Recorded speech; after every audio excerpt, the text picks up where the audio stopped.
भगवान से प्रार्थना करते हैं कि आज हम जो शनि धाम में इकट्ठे हुए हैं, हमारी सबकी मनोकामनाएं आप सिद्ध करना। बोलो जय शनिदेव। तो शनिदेव महाराज के कई मंत्र हैं। एक तो वैदिक मंत्र गिना जाता है, ओम शन्नो देवीर्भिष्टया आपो भवन्तु पीतले। इसके आगे हम फिर सभी देवताओं को, अधिदेवताओं को, प्रत्याश देवताओं को प्रणाम करते हैं। ओम शन्नो देवीर्भिष्टया आपो भवन्तु पीतिये शंयोर्भिष्वन्तु न त्वदेतान्य अन्नो परिता बभूयत् कामास्ते जूमस्तन्नो अस्तु व्यग्र शाम पत्यो रैणाम इमं यम प्रस्तर माहि सिदांगी रोबी पितृभि संविधान आत्वा मंत्रा कवि सस्ता बहन त्वेना राजन हविषा मादश। ओम अधिदेवता प्रत्याधिदेवता सहिताय श्री शनैश्वर देवताभ्यो नमो नमः। अब फिर इसके बाद हम एक पौराणिक मंत्र बोलते हैं जिसका तकरीबन सबको पता है। ओम नीलांजन समाभाषम रविपुत्रम यमागजम छाया मातंड शंभुतम तम नमामिम शनैश्वर। फिर इसके बाद हम एक मंत्र जानते हैं जिसको तंत्रोक्त मंत्र बोलते हैं, जो कलयुग में आशु फल प्रदान करने वाला है और कलयुग के भक्तों को शनिदेव के दर्शन कराने वाला है।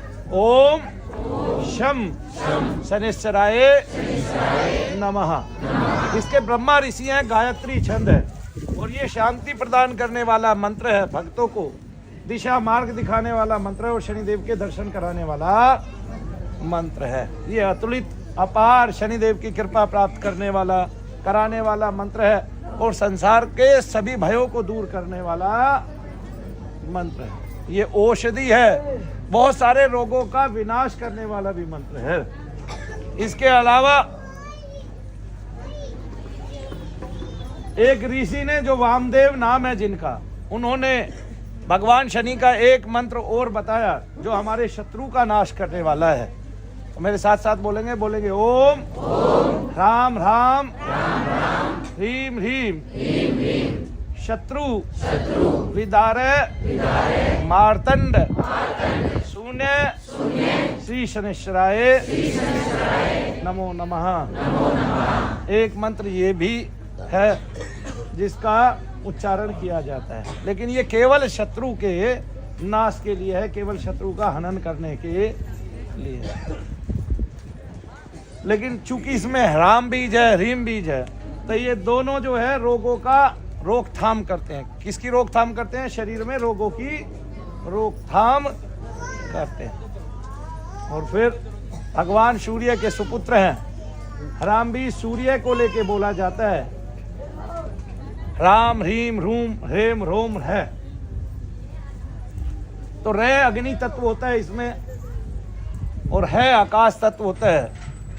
और जब राम बोलते हैं तो वायु उसमें संलग्न होती है। तो अग्नि और आकाश की जो स्थिरता है, और वैसे भी जो भी शब्द है, जो भी मंत्र होता है, वो सूक्ष्म चीज को प्रभावित करता है। पूरे शरीर में हमारा मन अति ही सूक्ष्म है, अति ही विशाल है। हजारों विचारों को वो दिखाता है। किसको दिखाता है? हजारों विचारों को दिखाता है और हजारों विकार उसमें होते हैं। क्या होते हैं? हजारों विकार उसमें होते हैं। आदमी कहता है मुझे सपने बहुत आते हैं, हमने जन्म इतने लिए हैं, और मन इतना चंचल होता है, उसमें सपने ही आते हैं, तो मन की स्थिरता होती नहीं। मन का जो संचालन करता है वो है चंद्रमा। कौन है? चंद्रमा। तो मन जब स्थिर हो जाता है तो उसका एक पार्ट हो जाता है, एक होता है दक्षिणी ध्रुव और एक होता है, हाँ जी, उत्तरी ध्रुव। तो उत्तर दक्षिण होता है, और पूर्वी ध्रुव और पश्चिमी ध्रुव नहीं करेंगे। बोलो, पूरा पश्चिम कहाँ जाएगा? हैं जी। लेकिन हम अगर पूर्व पश्चिम की तरफ मुख करके बैठे हैं, चंद्रमा पूर्व पश्चिम की तरफ मुख करके बैठे हैं। चंद्रमा से सूर्य कौन से मुख पे है? पूर्व की तरफ की पश्चिम की तरफ? सूर्य चंद्रमा के कौन से मुख पे है? पूर्व की तरफ की पश्चिम की तरफ? है जी।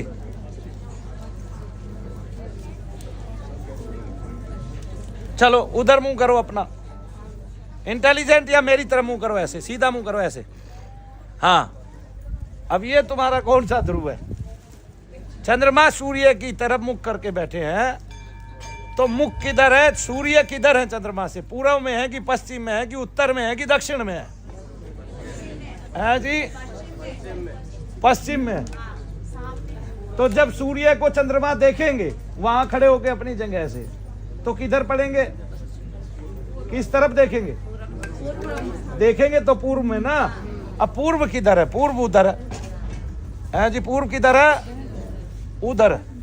अब जब पूर्व उधर है, एक दक्षिणी ध्रुव है और एक पूर्वी ध्रुव है, तो दक्षिणी ध्रुव में बर्फ नहीं है और पूर्वी ध्रुव में बर्फ है।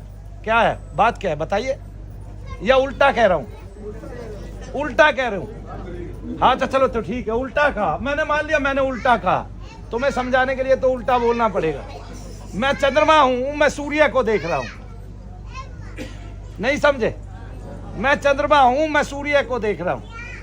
अब मेरा ये दक्षिणी ध्रुव है और ये उत्तरी है, तो जो दक्षिणी है वो शांत है, जो दक्षिणी है वो ठंडा है, और जो उत्तरी है वो गर्म है जी, है जी। और जो उत्तरी है उधर मन टिका हुआ है और मन में विचार बहुत है, वही चंद्रमा है, ठीक है।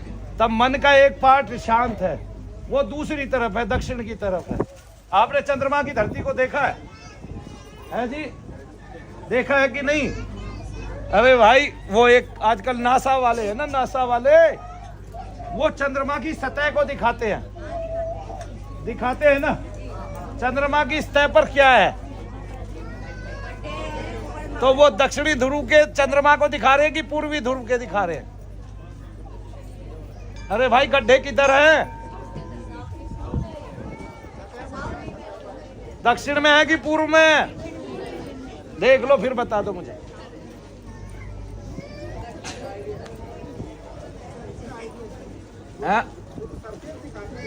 हाँ तो जो सरफेस दिखाते हैं वो क्या है, गड्ढों से भरा। आपका मन वैसे ही बहुत सारे गड्ढों से भरा, वैसे ही विचार आपको आते हैं। तो मलिन विचार भी है, अच्छा विचार भी है ना, स्थिर भी है और वैसा भी है। चंद्रमा के सरफेस पे इतने गड्ढे होने का मतलब ही ये है कि जो आपका मन है वो चंचल है, उसमें ऊंचे नीचे विचार बहुत आते, और चंद्रमा जो है वो आपके मन का संज्ञक है। क्या है? अब मन अगर संतुलित होता है, प्रसन्न होता है, तो आपके इंद्र की पुष्टि करता है, सारी इंद्रियों की पुष्टि करता है, वो संतुलित करता है, ठीक है। और जब इंद्रियों की पुष्टि होती है तो शरीर के रोग खत्म हो जाते हैं। क्या खत्म हो जाते हैं? रोग खत्म हो जाते हैं। अगर गहनता से समझा जाए तो हमारे ऋषियों ने कोई विषय छोड़ा ही नहीं। अगर आप अपने ग्रंथों को पढ़े तो कोई विषय छूटा ही नहीं है। मन में दुनिया भर के अवसाद हैं, गड्ढे हैं, मन में दुनिया भर की जल्पनाएं कल्पनाएं हैं, वो एक बहुत सारे गड्ढों के रूप में चंद्रमा पे दिखाई आप देख रहे हैं उनको सबको। आपके ऐसे ऐसे विचार हैं जो ऊंचे नीचे हैं, तो चंद्रमा के सरफेस पे जो आप देखते हैं वैसा ही आपका मन है। तो मन को स्थिर किया जाता है, और स्थिर जब मन होता है तो वो सूक्ष्म शब्द से ही होता है। जब इंद्र कमजोर पड़ता है और शत्रु उस पे युद्ध करने के लिए चढ़ जाता है और आपके मन पे भी कब्जा कर लेता है, तब शत्रु का पता चलता है कि मन पे किसने कब्जा कर लिया। आप रोने की विचार में थे नहीं, आप रो रहे हैं, आप चलने के विचार में थे नहीं, आप उठ के चले जा रहे हैं रोड तक, आपको पता नहीं है, आपको वहां जाना नहीं है, आपको ये भी पता है वहां जाना नहीं है, नुकसान है, लेकिन फिर भी आप यहाँ से उठते हैं, भागते हैं जी। आपको 4 आदमी पकड़ रहे होते हैं, फिर भागते हैं आप। तो ये कौन है? जो मन पे काबू कर है जी। तो राक्षसों की अंदर से चढ़ाई मन पर होती है, वो मन को विचलित करते हैं, उच्चाटन देते हैं, और मन विचलित होता है, उच्चाट होता है। संसार में मन नहीं रमता, हमेशा निम्न स्तर के विचार हमारे मन में आते रहते हैं। चल उठ खड़ा हो, फांसी खा, चल उठ खड़ा हो, जहर खा, यहाँ कुछ नहीं रखा है तेरा, कोई तेरा नहीं है जी। पत्नी ने पति को देख लिया तो गुस्सा आने लग गया, आंखों में भर गए गुस्सा। क्यों? क्योंकि मन जो है वो किसी और के अधीन नियंत्रण में आ गया। तब मन और कौन? चंद्रमा और कौन? चंद्रमा और कौन? इंद्र। सारी इंद्रियां इकट्ठी होके चंद्रमा यानी कि मन के साथ अपनी बुद्धि यानी कि बृहस्पति से हैं जी, बृहस्पति की मदद से, अपनी बुद्धि यानी कि बृहस्पति की मदद से। किसकी शरण में जाते हैं? बृहस्पति को आगे करके भगवान शंकर की शरण में जाते हैं, भगवान ब्रह्मा की शरण में जाते हैं और कहते हैं नाथ त्राहिमाम, यानी कि भगवान की शरण में। तब ब्रह्मा जी कहते हैं कि शिव को प्रसन्न करें। अब इसका अर्थ क्या है कि ब्रह्मा जी कह रहे हैं कि शिव को प्रसन्न करें, और फिर कोई ना कोई उनमें से देवताओं में से वो लग जाता है ना, आपके पंच तत्वों में से कोई ना कोई लग जाता है जो फिर शिव की सेवा करता है, और जो शिव की सेवा करता है फिर उसको वरदान मिलता है, वो अभय हो जाता है, और इंद्रियां अपने पथ पर, इंद्र देवता अपने पथ पर वापस आरूढ़ हो जाते हैं, अपने रथ पर वापस सवार हो जाते हैं। ठीक है, अब इंद्र के हाथ में एक आयुध है, उस आयुध का मतलब ये है कि जब वो पुष्ट होगा, संतुष्ट होगा, तब वो सारे दूसरे विकारों का हनन कर देगा और उनको खींच लेगा, है ना। वायु जब ऊपर चढ़ जाती है तो बुद्धि खराब कर देती है जी, और जो आत्म सूर्य है उसको ढक लेती है। तब वापस जो है भगवान की प्रार्थना से ही आत्म सूर्य का वह आवरण खत्म हो जाता है और हनुमान जी छोटे हो जाते हैं, फिर वापस पृथ्वी पर आ जाते हैं। अब वो सूर्य के आगे अड़ते नहीं है, उनका मार्ग रोकते नहीं है, उल्टा वो सूर्य को गुरु मानते हैं, गुरु बनाते हैं। ऐसा सेम जो बाहर हुआ, ऊपर हुआ, वो आपकी प्रकृति में अंदर हो रहा है। आपने बस कभी सोचा ही, बहुत गहराई से सोचोगे तो सारा वही खेल है जो आपका चल रहा है। आपने कभी सोचा ही नहीं शुक्र के पास संजीवनी कैसे है और शुक्र को ही संजीवनी क्यों मिली। ठीक है ना। तो जो शुक्र है, जो धातु है, वही मां के गर्भ में प्रसव के दौरान एक बच्चे के रूप में परिवर्तित हो जाती है। तो जीवन ही उसके पास है, जीवन और किसी के पास है ही नहीं। तभी शुक्र सारे राक्षसों को भी जीवा लेते हैं और देवताओं को भी अभय प्रदान कर देते हैं। तब देवताओं राक्षसों के गुरु बनने का शुक्र के पास क्या औचित्य है? क्योंकि शुक्र जो है जीवन प्रदान कर रहे हैं। अब उसे पता नहीं है कौन राक्षस बनेगा, कौन देवताओं की श्रेणी में जाएगा, अगर तुम गंभीरता से सोचोगे। तो इसलिए शुक्राचार्य को दोनों को ही अभय प्रदान करना पड़ता है। तब देवताओं को भी वो अभय प्रदान करते हैं और भगवान शंकर के वो करीबी माने जाते हैं। और जो इंद्र है, यानी कि जो मन है हमारा, वो किस पे लट्टू रहता है? शुक्राचार्य पे, धातु पे। तब वो शुक्राचार्य की पुत्री से विवाह करता है। क्यों? क्योंकि वो प्रसन्न होकर शुक्राचार्य की वृद्धि करती है, उसकी तपस्या में सहयोग करती है। बात विशुद्ध काम से है, बात आपके मन से है, और मन जो है वो बृहस्पति के साथ मिलके क्या करता है पता है ना आपको, कि अगुवाई करता है और आपको भगवान की शरण में ले जाता है। तब सबसे ज्यादा भगवान के नाम से प्रभावित कौन होता है? आपका मन। और मंत्र से जितने कर्म उत्पन्न होते हैं, षट कर्म जिनको बोलते हैं, कुछ लोग 10 भी मानते हैं, लेकिन उच्चाटन, वशीकरण, स्तंभन, निवारण है जी, विदारण, और इसमें जंभारण भी लोग गिन जाते हैं, और बहुत सारे ऐसी विधियां जो मंत्र से प्रभावित होती है। उसमें मन, आपका बुद्धि और आपका शरीर जो है उसमें सबसे बाद में आता है। इसलिए जब आप मंत्र जप करते हैं तो उसका मतलब ये है कि आपके मन का त्राण होगा। तो मन का जो उच्चाटन है वो खत्म होगा, मन को शांति मिलेगी, मन परिपुष्ट होगा और आपके रोगों का नाश हो जाएगा। जय शनिदेव सबको। चाय पीजिए, पहले आप प्रथम चाय पिएंगे और मैं तब यज्ञ की शुरुआत करता हूँ और तैयारी करता हूँ। तो हमने मंत्र के बारे में आपको बताया। मंत्र आपके मन का त्राण करने का एक माध्यम है। शब्द शक्ति आपको प्रभावित करती ही करती है और आपके मन को और सूक्ष्म बनाती है।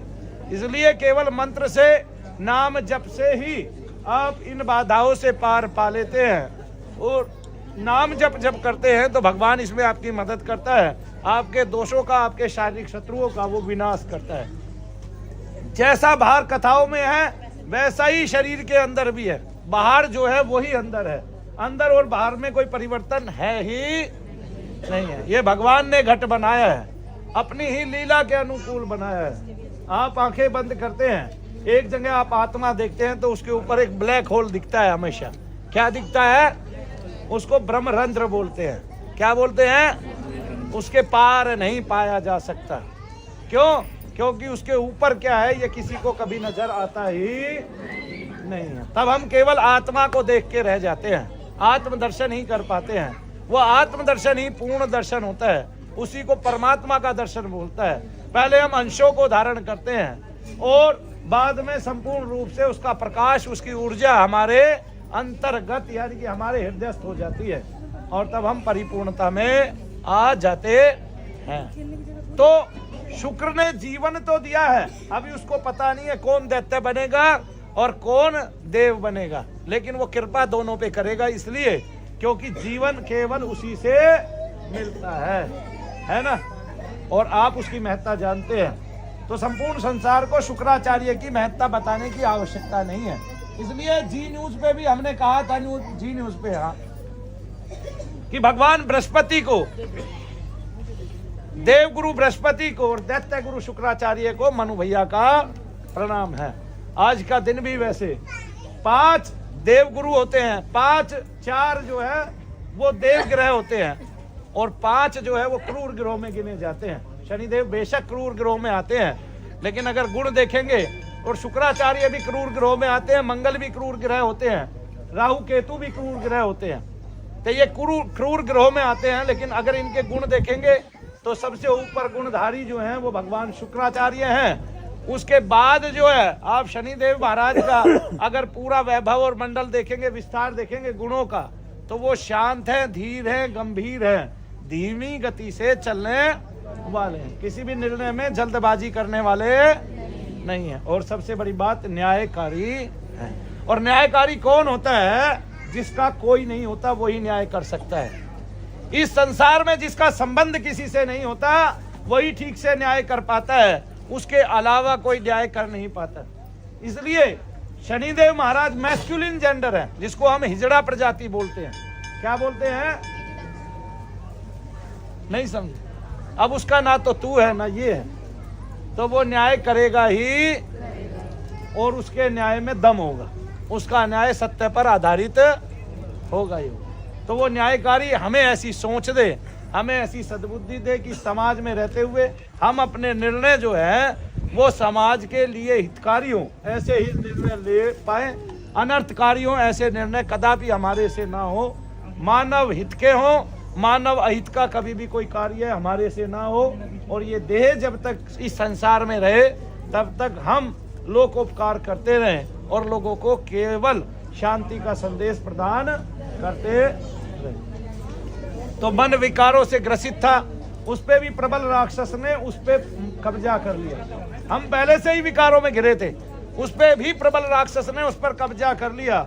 यानी कि राक्षस कभी भी इंद्रपद पर कब्जा कर लेते हैं। इंद्रपद पर कब्जा करने का मतलब ही ये है कि शरीर के अंदर जो शैतान है वो अपनी मर्जी से आपके शरीर को चलाने लग रहा है, आपकी 10 इंद्रियों का यूज कर रहा है। तो मन का भी कर रहा है, बुद्धि का भी कर रहा है जी। बुद्धि से बार बार कह रहा है चल उठ खड़ा हो फांसी खा, और मन का कर रहा है इसलिए कि खड़ा हुआ और चलने लग रहा है। आपकी सारी इंद्रियों पे उसने कब्जा कर लिया ऐसे। और आप देख भी रहे हैं, पहले से ही मन विचलित था, पहले से ही उच्चाट था, शांति को प्राप्त कर नहीं रहा था। और शांति तब तक हमें नहीं मिलती जब तक ईश्वर की शरण हम ग्रहण नहीं करते, जब तक हम आत्मदर्शन नहीं करते, तब तक मन दिग्भ्रमित, विचलित और उच्चाटन में रहेगा और तब तक वो कुपित रहेगा। और मन को भगवान में लगाना, ईश्वरीय ऊर्जा से जोड़ना जरूरी है। और आज के युग में तो ये और भी जरूरी हो गया, क्योंकि मानव के पास संसाधन हो गए हैं लाखों। अब एक को तो 2 मिल रहे हैं, एक को 10 मिल रहे हैं और एक को पूरे लाख मिल रहे हैं। तो जिसको लाख मिल रहे हैं वो उन 10 को उनकी महत्ता बता रहा है, जिनको नहीं मिलेंगे वो उन 90 को उनकी महत्ता बता रहा है। 10 ऐसे हैं जिनको लाख मिल रहे हैं, तो महत्ता बताता है और वो इसका दुख खुद ही एक दिन भोगता है। क्या कहते हैं, जब उनको महत्ता पता चलती है तो वो उसके लिए प्रयास करते हैं और उनके प्रयास में कुछ अप्रयासी ऐसे भी होते हैं जो उस सबको छीन लेना चाहते हैं, झपट लेना चाहते हैं, जो उनके हक में है ही नहीं। इससे समाज में व्युत्थान होता है, जैसे समाधि में व्युत्थान होता है, समाज आंदोलित होता है और बड़े बड़े आंदोलन इसी की नींव पे हो जाते हैं। खैर ये बड़ी गूढ़ बातें हैं, इनका प्रचार करने का यहाँ तात्पर्य नहीं। हम दोष से युक्त हैं, अपने दोष का हनन करने के लिए हम यहाँ आए हैं। तो हम अपने ग्रंथों से ही देखते थे, हमारे पितृ जो है बड़े दूषित हो गए हैं और उनके लिए राजा सगर ने 60,000 संतानें अपनी कुर्बान कर दी। तब भगीरथ आगे 1000 वर्ष तपस्या करके माता गंगा को, जनहू पुत्री को लेकर इस पृथ्वी लोक पर आते हैं। जय शनिदेव सबको। और मेरा अप्रतिम प्रयास यही है कि मानव जो है वो अपने पितृ दोषों से मुक्ति पाए। लेकिन इसके लिए मैं एक बात कहना चाहूंगा, आपको इस तरह जब दोष हो और पितृ दोष आपके घर में है तो आपको एक काम करना ही करना पड़ेगा कि आपको उन पितरों को कम से कम नहीं पूछना है जो रोज जीते जी पहले दारू पीते थे और उनके तत्व भयंकर थे और वो क्रूरता में या कष्ट में घिर के मर गए, और अब आप उनको पूछ रहे हैं तो उनके वही तत्व आपके घर में घूमेंगे। वैसा ही आपके घर में होगा और वैसा ही माहौल हो जाएगा। आपके घर में कोई बार बार बात बात पर लड़ने वाली सासू है आपके ससुर से, वो चली गई, अब आप उसको पूछ रहे हैं तो वही गुण आप में आएगा ही आएगा, क्योंकि वो आपके मन पे उसका तत्व कब्जा कर लेगा, क्योंकि आप उसका पूजन कर रहे हैं। तब आप पहले लड़ने वाली सासू थी, तब अब आप अपने पति से लड़ रहे हैं, वही सासू आपके अंदर है, ठीक है, और वही क्लेश वो देने वाली है आपको, वही कष्ट आपको होने वाला है। कोई आपके घर में मर गया कैंसर से या पीड़ित था किसी अन्य रोग से, एक दिन वही तत्व आपको पूछते पूछते महसूस होने लगेगा। कल भी एक बच्चा आया था, मैंने 1 घंटे उसको बुला के अंदर, ध्यान से सुने भाई सभी, भाई आवाज ना करें, शोर ना करें। 1 घंटे बुला के अंदर मैंने उसको जाप किया। उसको आपको पता नहीं हर 5-10 सेकंड के बाद खांसी आती थी। वो 1 घंटे बैठा तो पहले 5 मिनट के बाद उसको एक बार भी खांसी नहीं आई, ना छाती में दर्द हुआ। तो क्यों नहीं हुआ? क्योंकि किसी ना किसी पितृ के अंश ने उसको घेर। वैसे मेरे जीवन का अनुभव है, मैंने देखा भी है कि एक पितृ, बच्चा पितृ, जिसकी मुक्ति ना होने पर उसके श्राप से उनके घर के सभी काम बंद हो गए। ये बड़ी कंपनी के मालिक है, मैं नाम नहीं लेना चाहता, और उनकी कंपनी फिर दोबारा स्टार्ट हुई, दोबारा गढ़ी गई। मैंने उनके यहाँ बैठ के 9 दिन तक यज्ञ किया और उस 9 दिन के अंदर मैंने देखा कि भगवान इंद्र जो है एक भैंसे पर बैठाकर उस बच्चे को आकाश मार्ग में ले गए। सबकी पूजा के फल अच्छे हों, सबको मेरे जैसे ही फल मिले और सबको भगवान ऐसे ही दर्शन दे जैसे मुझे तुष्ट किया।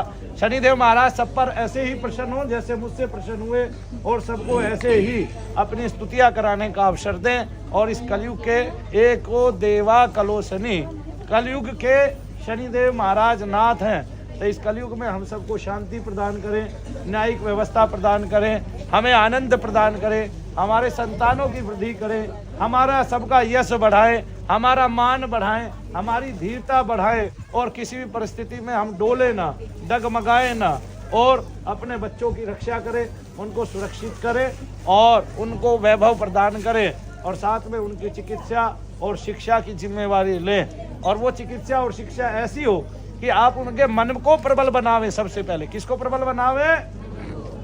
मन को प्रबल बनावे।